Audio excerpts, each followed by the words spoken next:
Assalamu алейкум, урматтуу мекендаштар, кадырман кыргызстандықтар, арбаңыздар. Бүгүн 8 май.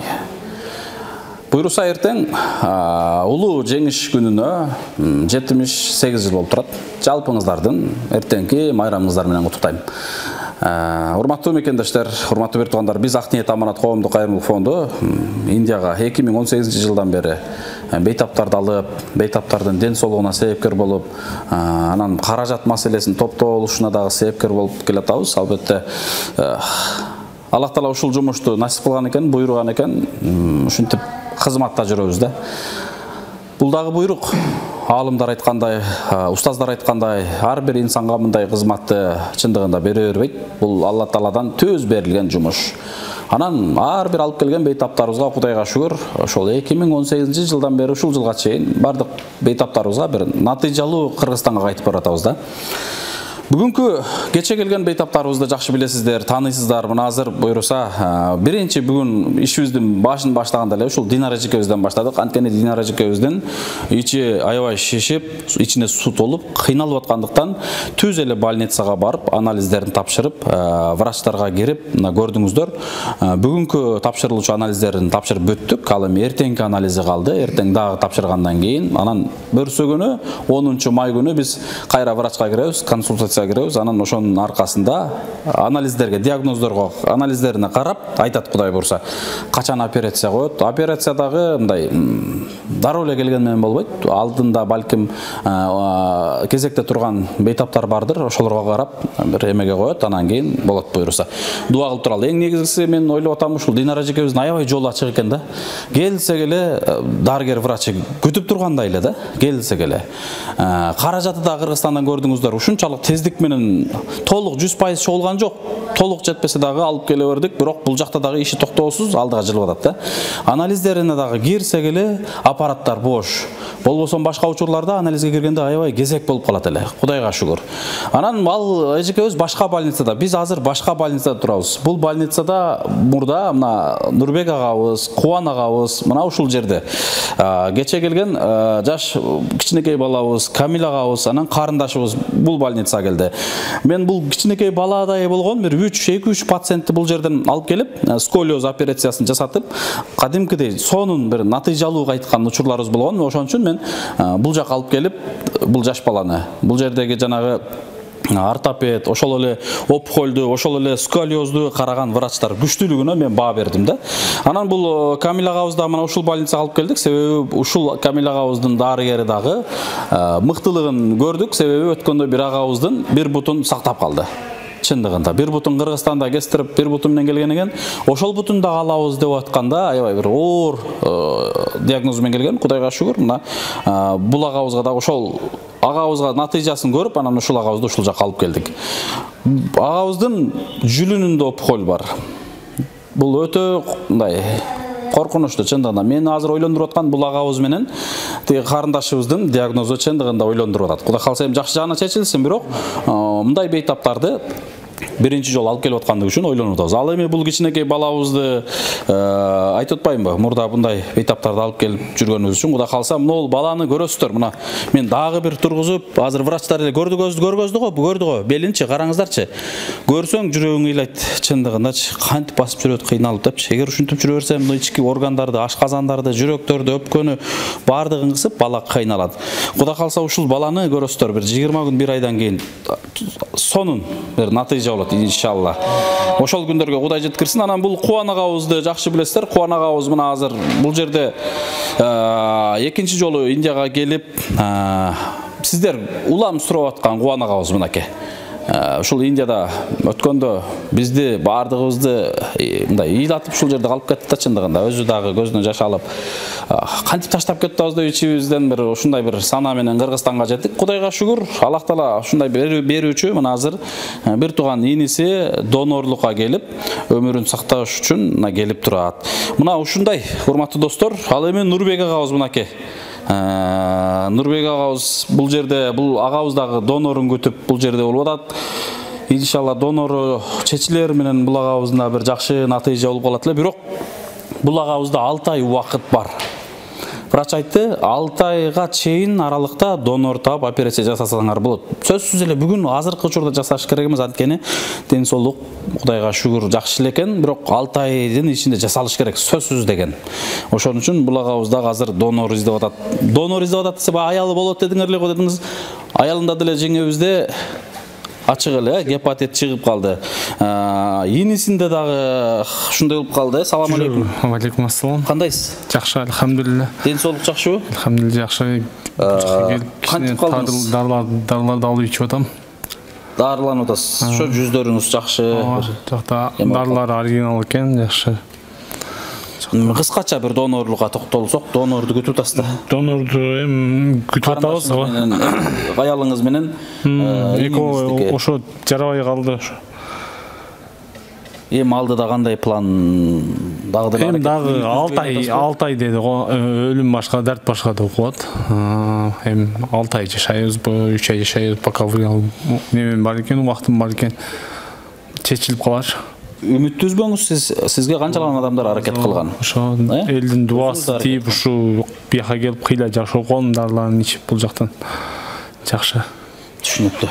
Кудай калса Аллах таалам шифасын берсин. Үмүт үзбөңүз, жакшы болосуз. Мына Кубан агабызды деле алгач көргөнүбүздө мындай ушул оорусун тааныганыбызда 3 жыл болдубу?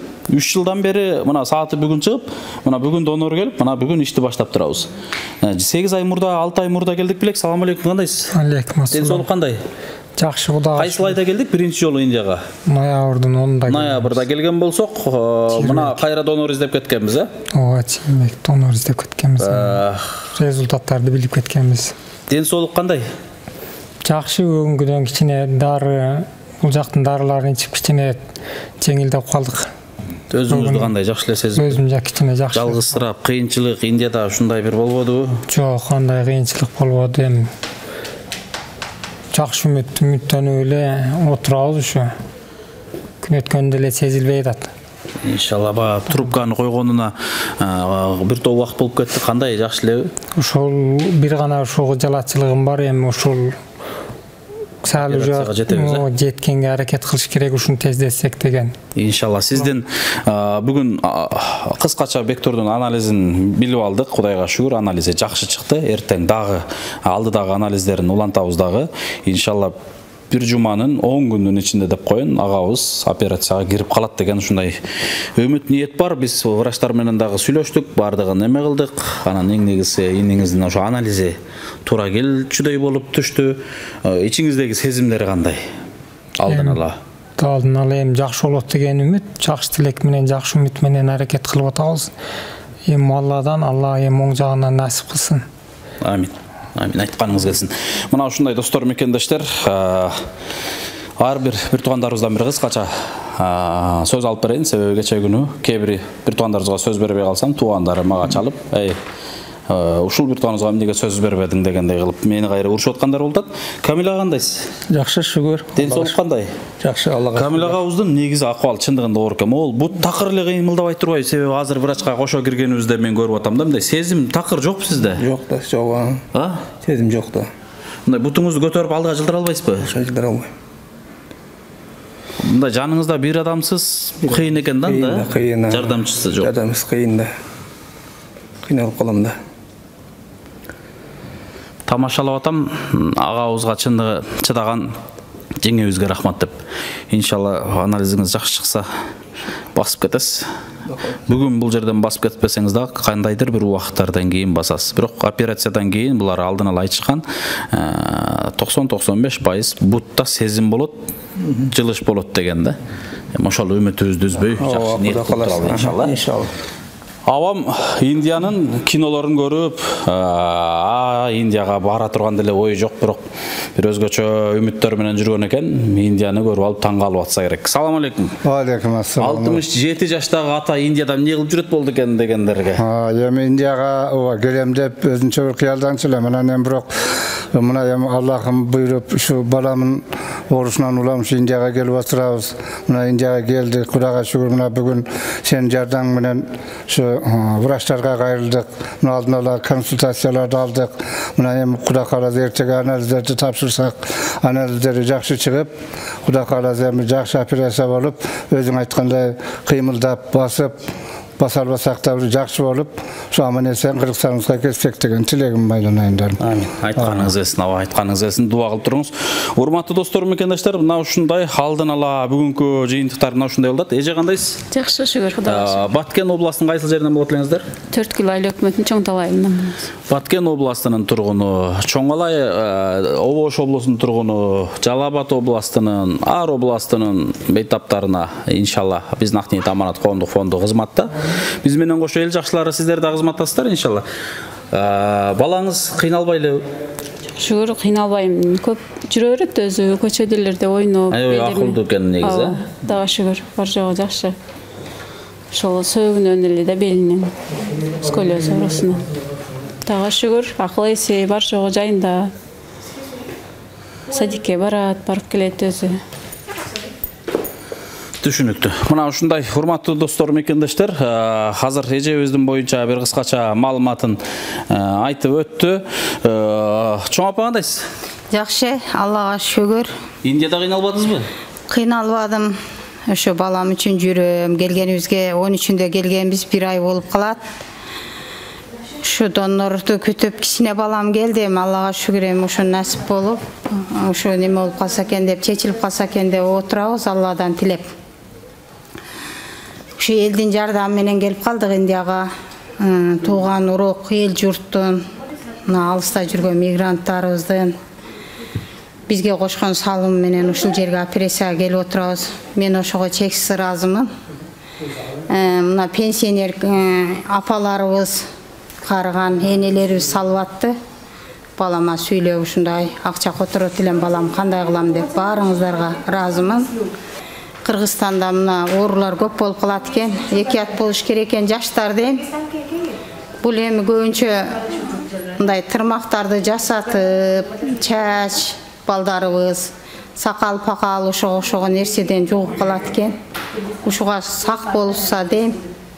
Үйдөн эле жасанып, бала буулдарыбыз, кыздарыбыз. Бул орун өтө экиятташыбыз керек экен. Тиш доктурларыбызга айтат элек. Туура айтасыз, мына ушундай урматтуу достор, мекендаштар, туура айтуудасыз. Негизинен алдын ала кеңешин айтты, анткени башынан өтүп аткандыгы үчүн. Салам алейкум, Бектур. Алейкум ассалам. Индияда больницага келдиң. Агаңдын жанына жолуктуң, врачтарга кирип атасың, Кудай кылса эртеңден баштап дагы киребиз дегендей. Мындай ичиңдеги донорлук болгон сезимди бир бөлүшчү. Иште сезим ушул эми болуп калса, түшүп калса, бүгүн анализдер башталды, бир аз жакшы чыгып атат азыркысы, эми ушу жарап калса, эми түшүп калса деген Алладан үмүтүбүз бар. Ушуну сурап эми жакшы болуп кетели деген ниет менен ушу жолуккан көргөндөргө ошо айылда дуа кылгыла деп келдик. Келгенибиз азыр да айтат элем, ушу эң чоң жардам дуа, чечүүчү Алла, пайда зыян, жашоо өмүр өлүм берүүчү Алла, ушу Алладан үмүт кылып, Алладан сурап атабыз. Анан сезимдер ушул, ошол эле сезим, эми коркуу сезим кандай, эми негизи чындыгында коркчу элек кан бергенде, мурун үкөл алган эмеспиз. Апаңыз айтыпты. Алла өмүр берген, шүгүр, Кудайга шүгүр, ушу ооруп көргөн эмес экенбиз, өзү негизи ушу эсте аткандан бери үкөл деле алган эмеспиз. Ошон үчүн мурун бир аз кан алганда ушу коркот элек да, эми азыр мындай бир күчтүү проблема келгенде жеңил проблема жок болуп калат экен да. Ошондуктан биякта өзүбүздөн ушу айтылбаган кыскасы иштеги нерселер ушундай келгенде бул жердеги анализден коркулуу кандай деп сурап атпайсызбы, сизче улам? Ошондуктан бул сезимдер почти сезилбей деле калды азыр эмнедечи, башка ойлор менен ушундай эмелер менен. Мына ушундай урматтуу достор, мекендаштар, Акубан агабыздын эниси Бектур негизи бул диний тармакты өзү аябай жакшы түшүнөт. Негизи бул дарты берүүчү дагы, аркасынан шифаны берүүчү дагы бир Алла. Албетте Аллах Таала буйруган экен, ушу Индияга келип турабыз. Ким ойлоптур? Кыргыз Индияда дарыланып кайра мекенге кетет деп. Ким качан бул нерсени ойлоп чыкты экен? буйрукта караңыздар. Болгондо дагы жеңил жагынан болуп атат. Ушул бейтаптарга бир топ эле жеңил болуп атат. Ал эми бул карындашыбыздын маселесин азыр толук уктуңуздар, көрдүңүздөр, бирок эч ким ойлобойт сыртынан караганда булар ушундай оору менен ооруп атабы деп. Азыр бул карындашыбыз 2 врач көрдү, чындыгында мындай серьезный эле маселе экен негизинен. Кандайсыңар? Жакшы. Ден соолук жакшыбы? Жакшы. Индия кандай мындай больницага келдиңер, кудай калса эртеңден баштап анализдерди тапшыра баштайбыз, мындай алдын ала кандай бир ойлор болуп атат? Алдын ала жакшы эле ойлор болуп атат. Эже канчанчы балаңыз негизи? Өзү 3 кыз 3 уулум бар. Эң чоң кызым турмушка бердим. Бул экинчи кызым 2006 13 класста окуйт, 16 жашта.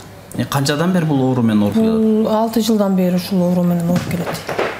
Кыргызстанда, Өзбекстанда көрсөтүп бул жака ал жактан тыянак болбогондуктан эми бул Алланын буйругу экен. Ошо Индиядан өзүбүздүн үмүтүбүз чоң. Ошо Алладан тилеп, Алладан үмүт кылып, биринчи Алладан бардык нерсе ушул жерин чайын, ушул кызым себепкер кылып ушул буйрук койгон экен. Биздин эми үмүтүбүз чоң. Сиздерге дагы рахмат, Алла ыраазы болсун. Ак ниет аманат коомдук фонду ушул эл үчүн эле эр уулун жаратып койгон экен. Ата энесине рахмат, сиздин дагы.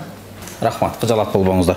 Мына ушундай урматтуу достор мекендаштар, кыскартайын десем, бирок бардыгынын Индиядагы жүргөн акыбалдарын, ичиндеги сезимдерин сурап аткан элге бөлүшүп атам. Эч кимдин башына мындай оор тартып салбасын. Чындыгында кыйын маселе. Кана эле ушул жерге келип, мисалы, аябай бир кымбат автоунаа минип, ошол автоунааңдын запчасы деле аябай кымбат болсо деле, бирок таап алсаң сүйүнөсүң го. Анысыңарындай ушул агаларыбыз, ушул бир туугандарыбызга деле Аллах таалам шифасын берген болсо, иншалла биз дагы жүзүбүз жарык мекенибизге кайтаар элек иншалла. Ошол күндөргө Кудайым жеткирсин. Албетте таксырлар айткандай, бир туугандарыбыз айткандай, бул бир туугандарга колуңуздардан келишинче жардам бердиңиздер. Эми дуаңыздарды токтотпоңуздар, дуа кылып туруңуздар. Караңыздар, бир топ сиздердин мекендештериңиздер ушул Индияда мусафирчиликтарда кыйналышып, ден соолук издеп, басып кетейин деп, боорун алмаштырып кетейин деп, негизи жакшы болуп, бул мындай айтканда жашоо менен күрөшүп атат. Үмүтүн өчүрбөй атат чындыгында. Болбосом, мынтип таптатынакай болуп отурган бир туугандарыбызга кантип ушул оорусун олорду берип койду экен деп ичиңден чындыгында сызасың. Алып келатканда бир топ ойлоносуң, кана эле ушуларга Аллах таалам мекенде, өлкөдө шифасын берсе, кыйналтпай, баса албайт карагыңыздарчы, такыр бутта сезим жок. Мына бүт тууганыбыз көрүп атасыздар, кичинекей баланы кантип кыйналып ушул жерге келип атат.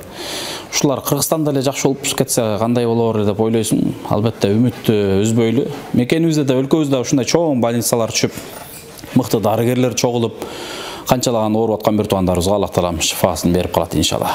Аманчылыктарда көрүшкөнчө тынч болуңуздар. Ушул видеолорду башкалар менен бөлүшүңүздөр. Сиздердин жакындарыңыздар мына ушундай бардыгы сонун керемет, кыжалат болбоңуздар. Кудай буйрса, биз буларды чоң жоопкерчиликти моюнга алып келгенден кийин, албетте, булардын кайра Кыргызстанга, мекенге туулуп өскөн жерине, ата-эне бир туугандардын астына аман эсен кайтканга чейин чындыгында биздин деле санаабыз тынч эмес. Жан дүйнөбүз тынч эмес. Кыжалатчылык жөн эле алып келдиң болду, алып кирип коюп кетиш эмес, ушулар аман эсен кайтарсаң деген ушундай кыжалатчылык. Чындыгында кыйын нерсе, бая сөз бар го, ооруган оорулуу эмес, ооруганды караган оорулуу деп. Ошондуктан чындыгында бул жумуш негизи оор. Кайрылгандарга жооп барбай аткандар, наразы болуп аткандар, туура түшүнүңүздөр. Биз жалгызбыз, жалгыздан кыйын, жалгыз аттан чаң чыкпайт дейт. Көпчүлүк менен ушул иштер араң болуп атат. Иншалла дагы да үмүтүбүз чоң, көптөгөн инсандарга кызматыбыз тийип калат деген. Рахмат, аманчылыктарда көрүшкөнчө, салам алейкум.